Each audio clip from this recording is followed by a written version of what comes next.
നമ്മളുടെ ഓരോ അവസ്ഥകളെ ഒന്നും പറയാനില്ല. ഈ വ്യക്തി പറയുന്നത് എന്താണ് എന്ന് നമുക്കൊന്ന് കേട്ടു നോക്കാം.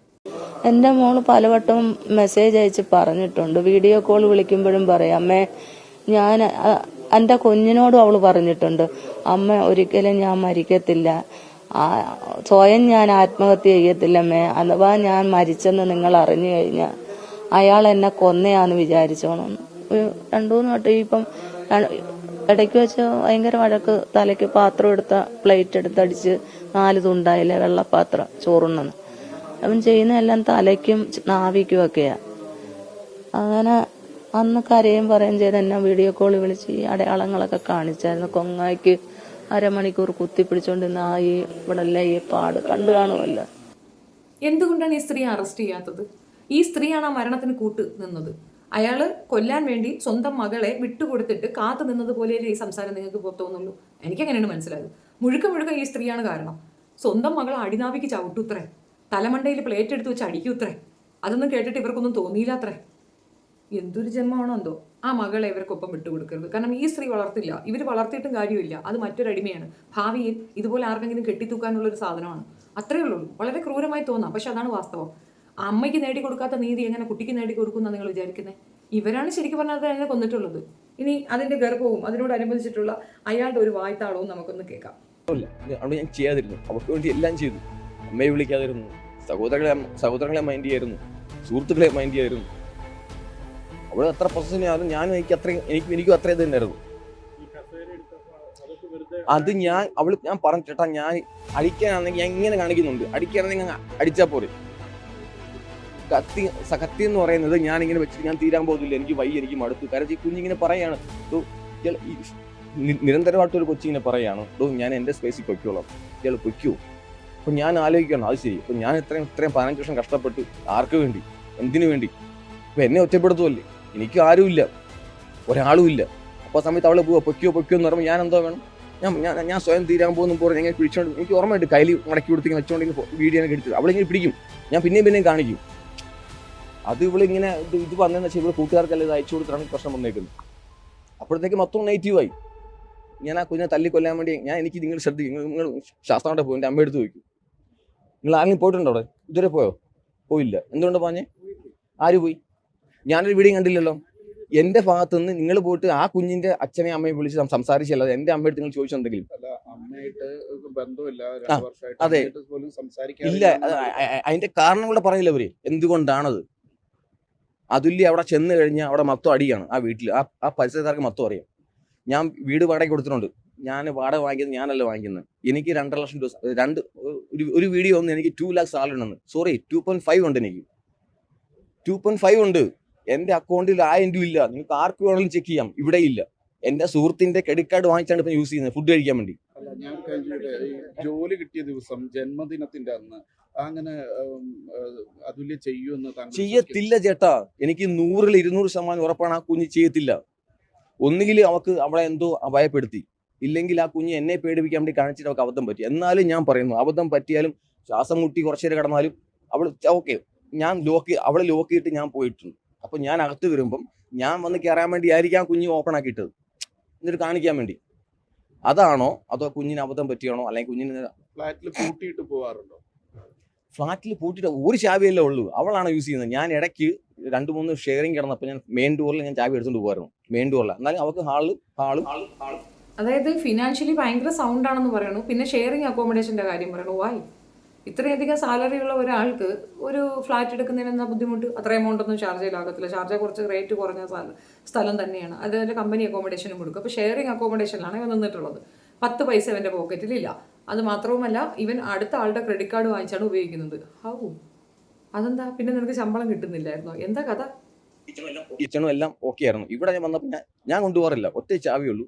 ഞാൻ രാവിലെ ഇറങ്ങി പോകും 5:30, 5:30 ഞാൻ ഇവിടുന്ന് പോകും. ഞാൻ ഇവിടുന്ന് 9 o'clock ഞാൻ ചാവി കൊണ്ടുപോകാറില്ല. ഞാൻ കൊടുത്തിട്ടുണ്ട് ആൾറെഡി ഞാൻ പറഞ്ഞു. ഷാർജ ബഷീർ പറഞ്ഞു, ഇത് ഇങ്ങനെ സംഭവം, എനിക്ക് അറിയണം എന്താ സംഭവിച്ചോളാം. നിങ്ങൾ CCTV ക്യാമറ എല്ലാം ചെക്ക് ചെയ്യും, ഞാൻ എപ്പോഴാണ് പോയത്, ഞാൻ എപ്പോഴാണ് വന്നത്, ആ കുഞ്ഞിന് എപ്പോഴാണ് സംഭവിച്ചേക്കുന്നത്. പൊട്ടന്മാരെന്നല്ല ഇവിടെ ഉള്ളവർ. ഇവിടുത്തെ സിസ്റ്റത്തെ എനിക്ക് വിശ്വാസമാണ്. ഞാൻ വെയിറ്റ് ചെയ്യണം, എനിക്കറിയണം. ഇത് അവർ പറഞ്ഞ ഞാൻ ചെയ്ത് കൊലപാതകമാണ്.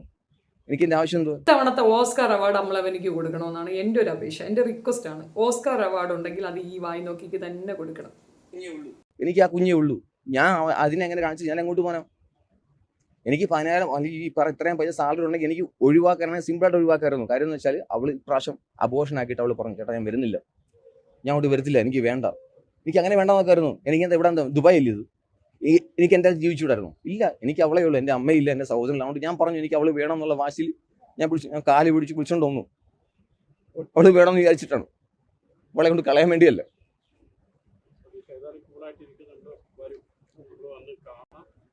എനിക്കറിയില്ല ചേട്ടാ, എന്തോ ഇനിയിപ്പോൾ എന്താ ചെയ്യേണ്ടത് എനിക്കറിയില്ല. ഒരു ആഹാരം കഴിക്കാൻ പറ്റുന്നില്ല. ആ കുഞ്ഞുണ്ടാക്കി വെച്ച ചോറും കറി ഇപ്പോഴും അവിടെ ഇരിപ്പുണ്ട് വളച്ചിട്ട്. എനിക്ക് അതുപോലെ എടുത്ത് കഴിക്കാൻ പറ്റുന്നില്ല. അത് ശരി, കൊച്ചു മരിച്ച് മയ്യത്തായി എംബാം ചെയ്തിൽ അതിനകത്ത് കുത്തിക്കയറ്റി വെച്ചിരിക്കുന്ന ഫ്രീസറിൽ അവന് തിന്നാൻ പറ്റണില്ല. ഞാൻ ആഹാരം കഴിച്ച് 2 ദിവസമായി. ആരോട് എന്ത് പറയണം, എന്തോ ചെയ്യണമെന്ന് എനിക്കറിയില്ല.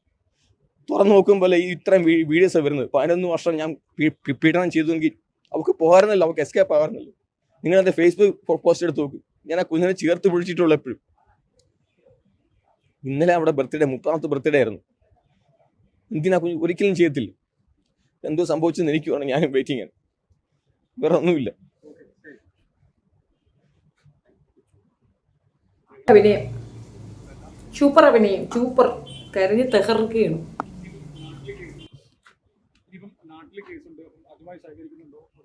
ചേട്ടാ എനിക്കിത് വേണ്ട. ഞാൻ അവള് പോയപ്പോൾ ഞാനൊരു ഫേസ്ബുക്ക് പോസ്റ്റ് ഇട്ടു. അത് പോയി, എൻ്റെ മോള് പോയി, ഞാൻ പോകുന്നു പറഞ്ഞു. അതേ പാലിൽ ഞാൻ തൂങ്ങിയതാണ്. അതിന് ശേഷമാണ് ഞാൻ ഇതൊക്കെ ഈ മീഡിയസ് ഇത്രയും വരുന്നുണ്ട്. അപ്പൊ ഞാൻ വിചാരിച്ചു അങ്ങനെ പോകാൻ പാടില്ല.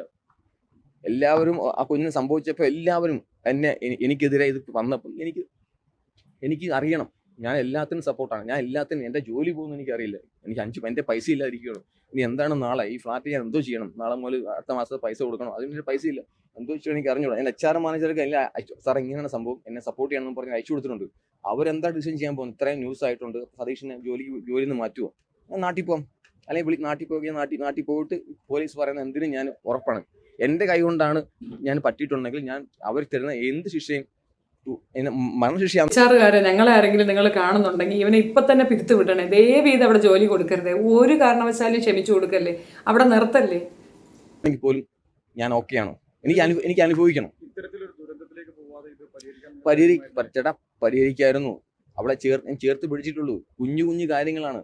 എനിക്കിത് 3ാമതൊരാള് ഞങ്ങളുടെ അവളെ കൊച്ചു ഒരു പൊട്ടിപ്പെണ്ണാണ് അവള്. അവള് അന്നേരം കൂട്ടുകാർ പറഞ്ഞ കാര്യങ്ങൾ അവളുടെ മൈൻഡിൽ. അവളെ ഒന്നും ആരെങ്കിലും ഒരു 3ാമതൊരാൾ മോളെ അങ്ങനെയല്ല ജീവിതം, ഇങ്ങനെയാണ് ജീവിതം, അവനെ ആരും ഇല്ലാത്തവനാണ്, അവനെ ചേർത്ത് പിടിക്കണം, അല്ലെങ്കിൽ എൻ്റെ കൂടെ നിൽക്കണം എന്ന് നമുക്ക് മനസ്സിലായെങ്കിലോ അത് ഇത്രയും പോകത്തില്ലായിരുന്നു. ആ കുഞ്ഞും അത് വേറെ മൈൻഡിലെടുത്തു. അവള് പറഞ്ഞത് എല്ലാവരും പറഞ്ഞു, നിനക്ക് വിദ്യാഭ്യാസം ഇല്ലേ, നിനക്ക് സൗന്ദര്യം ഇല്ലേ, നിനക്ക് പിന്നെ ഒരു ജോലിക്ക് പോയിക്കൂടെ, ഒരു കുഞ്ഞെല്ലാം ഉള്ളു. അങ്ങനെ ആ കുഞ്ഞിന്റെ മൈൻഡിൽ അതൊക്കെ ആയിട്ടാണ് ഈ പ്രശ്നം മൊത്തം ഉണ്ടായിരിക്കുന്നത്. അല്ലെ, എനിക്ക് 10-40 വയസ്സ്, എനിക്കിത് ജീവിക്കണോ അല്ലെങ്കിൽ എൻ്റെ കുഞ്ഞിൻ്റെ കൂടെ എനിക്ക് ജീവിക്കണം എന്ന് പറഞ്ഞാൽ ഞാൻ ഇത്രയും കാണിച്ചു കൂട്ടിയത്. ഇപ്പൊ എനിക്ക് എന്തോ ചെയ്യണമെന്ന് എനിക്കറിയാൻ കഴിയും. അത് ആരാധ്യ മോളെ ഞാൻ ഭയങ്കരമായിട്ട് മിസ് ചെയ്യുന്ന സമയമാണ്. കാര്യം ഞാൻ വല്ലപ്പോഴും നാട്ടിൽ പോകുന്ന മനുഷ്യനാണ്. ഇടയ്ക്ക് ഞാൻ 2 പ്രാവശ്യം ഞാൻ അവിടെ കൊണ്ടുവന്നിട്ടുണ്ട്. അന്നേരം അവർക്ക് ഇവിടെ നിൽക്കാൻ പറ്റത്തില്ല. കാര്യം എന്ന് വെച്ച് കഴിഞ്ഞാൽ ഞങ്ങൾ ഈ ഒറ്റ ബെഡ്റൂം ആയതുകൊണ്ട് ഇവർക്ക് ഇങ്ങനെ രാവിലെ മുതൽ ഇവിടെ ഇരിക്കാൻ പറ്റത്തില്ല. അവൾ എപ്പോഴും പോയി നിൽക്കുന്ന അനിയത്തിയില്ല. പിന്നെ അവിടെ 1 BHK ആണ്. പിന്നെ അവിടെ ഒരു പട്ടിയുണ്ട്. അതിനെയും കളിപ്പിച്ച് അവർക്ക് അവിടെ നിൽക്കാൻ ഇഷ്ടം. എൻ്റെ കൂടെ നിൽക്കാൻ അവർക്ക് പണ്ടോടെ ഒരു താല്പര്യക്കുറവുണ്ട്. ആരാധ്യല്ല, അതുല്യായിരുന്നു എൻ്റെ. ഞാൻ മോളെ പോലും ഞാൻ പിന്നാണ്, 2ാം സെക്കൻഡ് ഓപ്ഷനാണ് ഞാൻ കണ്ടത്. ആകെ മൊത്തത്തിൽ നുണയോ നുണ പച്ച കള്ളമാണ് പറയുന്നത്. കാരണം മകൾ കൂടെ നിൽക്കില്ല എന്ന് പറയുന്നത് ഒറ്റ മുറിയാണെന്ന് പറയും. 2.5 ലക്ഷം രൂപ ശമ്പളം ഉണ്ടെന്ന് ശുദ്ധ നുണയാണ്. 9,500 ആണെങ്കിൽ അത് 2.5 ലക്ഷം ഒന്നും വരത്തില്ല. മൊത്തത്തിൽ ഉന്തും തള്ളും കള്ളത്തരം മാത്രമാണ് അവൻ പറയുന്നത്. അത്രയധികം ചിലവൊന്നും എക്സ്പെൻസ് ഒന്നും വരത്തില്ല. 2,500 രൂപ ശമ്പളമുള്ളവർ പോലും അഡ്ജസ്റ്റ് ചെയ്ത് നിൽക്കാറുണ്ട്. ഇതുപോലെ ഷെയറിങ് അക്കോമഡേഷൻ ആണെങ്കിൽ ഇവൻ പറയുന്നത് മുഴുക്ക നുണയാണ് എന്നുള്ളതാണ് മനസ്സിലാവുന്നത്. എന്തായാലും ജോലി പോകുമെന്നൊക്കെയാണ് പേടി. ജോലി പോയിരുന്നെങ്കിൽ നന്നായിരുന്നു, എന്നെ സന്തോഷമായിരുന്നു. കാരണം ഇവൻ പോവണം, ഇവൻ നശിച്ച് നാരാങ്കല്ലെടുക്കണം എന്ന് മാത്രമേ എനിക്ക് പറയാനുള്ളൂ. അത്രത്തോളം മോശപ്പെട്ട ക്യാരക്ടറാണ്. ഒരു പെൺകുട്ടിയെ ഇത്രയധികം പീഡിപ്പിച്ച് കൊന്നുകളഞ്ഞ ഈ വൃത്തികെട്ടവൻ നശിച്ചു പോകണമെന്ന് തന്നെയാണ് എൻ്റെ ഒരു പേഴ്സണൽ അഭിപ്രായം. അത്രത്തോളം ക്രൂരമായ കൊലപാതകമാണ് അവൻ ചെയ്തിട്ടുള്ളത്. കൊലയാണ്, ഒരിക്കലും ആ പെണ്ണ് കയറി ചത്തതല്ല. പിന്നെ ഇവൻ ടൈമിങ് കറക്റ്റാക്കി വെക്കുന്നുണ്ട്. ഒരു പക്ഷേ ഇവള് മരിച്ചിട്ടില്ലെങ്കിൽ ഇവളെ ഒന്ന് കെട്ടി തൂക്കിയ ശേഷം ഇറങ്ങി പോയിട്ടുണ്ടാവും. പുറത്തേക്ക് പോയിട്ടുണ്ടാവും. അപ്പം ആ സമയത്തായിരിക്കും അവൾ തൂങ്ങിയിട്ടുണ്ടാവുക. അങ്ങനെയായിരിക്കും. എങ്ങനെയായാലും ടൈമിംഗ് കറക്റ്റാക്കി ഇവൻ നല്ല ക്രൂക്കഡ് ക്രിമിനലാണ്. പിന്നെ ഇപ്പം പറഞ്ഞു വരുന്നത് അത്ര എന്തെന്ന് പറഞ്ഞു കഴിഞ്ഞാൽ വീട്ടുകാരുമായിട്ട് അവൾ ചേരത്തില്ല, കുടുംബക്കാരുമായിട്ട് അവൾക്ക് യാതൊരു യോജിപ്പുമില്ല. മാത്രവുമല്ല അവൾ ഗർഭം കലക്കിയിട്ടുണ്ട്, അവൾക്ക് അവിഹിത ഗർഭം ഉണ്ടായിരുന്നു. അവിടെ ആരൊക്കെ ഉണ്ടായിരുന്നു, തപ്പിപ്പോൾ ബട്ടൺസ് കിട്ടി, പിന്നെ ഒരു മാസ്ക് കിട്ടി, എന്തൊക്കെയാണ് വൈരുദ്ധ്യങ്ങൾ പറഞ്ഞു വരുന്നതെന്നറിയാം. ആകെ പതറിയിട്ടുള്ള ഒന്നാമത്തെ കാര്യം അവൻ്റെ ജോലി നഷ്ടപ്പെടും, പൂർണ്ണമായിട്ടും അത് ബോധ്യപ്പെട്ടു. 2, അവന് നാട്ടിൽ പോകേണ്ടി വരും, ചിലപ്പോൾ ജയിലിൽ പോകേണ്ടി വരും. അതുകൊണ്ട് ഗൾഫിൽ എന്തായാലും ജയിലിൽ പോയില്ലെന്ന് തോന്നുന്നു, അവർ വിട്ടിട്ടുണ്ടല്ലോ. അപ്പോൾ അതുകൊണ്ട് സാധ്യത വളരെ കുറവാണ്. അബ്സ്കോൾഡിങ് ആയാലും പോലീസ് പിടിക്കും. ഷാർജ പോലീസ് കുറച്ച് സ്ട്രോങ് ആണ് എന്നാണ് എനിക്ക് മനസ്സിലായിട്ടുള്ളത്. എന്തായാലും ബോഡിക്കൊപ്പം അവൻ നാട്ടിലേക്ക് വരാനാണ് ചാൻസ്. ഇവിടുത്തെ പോലീസ് കാര്യക്ഷമതയോടുകൂടി പിടിച്ചു. കുടുംബത്തിൽ കേട്ടത്തില്ലെന്ന് തോന്നുന്നു. ഇവൻ്റെ ഈ കള്ളുകുടിയും ചീത്തവിളിയും പ്രാക്കും ഒക്കെ കാരണം കുടുംബത്തിൽ നല്ല അക്സെപ്റ്റൻസ് ആണെന്ന് മനസ്സിലാകുന്നുണ്ട്. പക്ഷേ ഇപ്പോഴും ഞാൻ പറയുന്നു, ആദ്യം പറഞ്ഞ ആ സ്ത്രീ തന്നെയാണ് മുഴുക്ക കാരണം. ആ വീട്ടുകാർ ഇവന് വളം വെച്ച് കൊടുത്തു. കെട്ടിക്കൊടുത്തു കഴിഞ്ഞാൽ ബോധമില്ലാത്ത കണക്ക് അവളെ അടിക്കുകയും ഉപദ്രവിക്കുകയും ചെയ്തിട്ടുണ്ടെങ്കിൽ അവനിൽ നിന്ന് അവളെ സേവ് ചെയ്ത് അവളുടെ ജീവിതം സെക്യൂർ ആക്കേണ്ട ഉത്തരവാദിത്വം കൂടെ നമുക്കുണ്ടെന്നുള്ള തിരിച്ചറിവുണ്ടാവണം. ഇപ്പോഴും ഞാൻ പറയുന്നു, ഇതേ അവസ്ഥയിൽ ഏതെങ്കിലും പെൺകുട്ടികളുണ്ടെങ്കിൽ സ്റ്റെപ്പ് ഔട്ട് ആകൂ, ചിന്തിക്കരുത്, കണ്ണുമടച്ച് പുറത്തേക്ക് വരും, സേവ് യുവർ സെൽഫ് എന്ന് മാത്രമേ എനിക്ക് പറയാനുള്ളൂ. ഭയപ്പെട്ട് ഇങ്ങനെ അനുഭവിച്ച് അതിനകത്ത് കിടന്നു കൊടുക്കരുത്. നിങ്ങൾക്ക് നഷ്ടപ്പെടുന്നത് വളരെ വലിയ കാര്യങ്ങളായിരിക്കും. നിങ്ങളുടെ ലൈഫ് വെച്ച് നിങ്ങൾ കളിക്കരുതെന്ന് മാത്രമേ എനിക്ക് പറയാനുള്ളൂ. Thank you. വീഡിയോ ഇഷ്ടപ്പെടുകയാണെങ്കിൽ like, share and subscribe my channel. Thank you.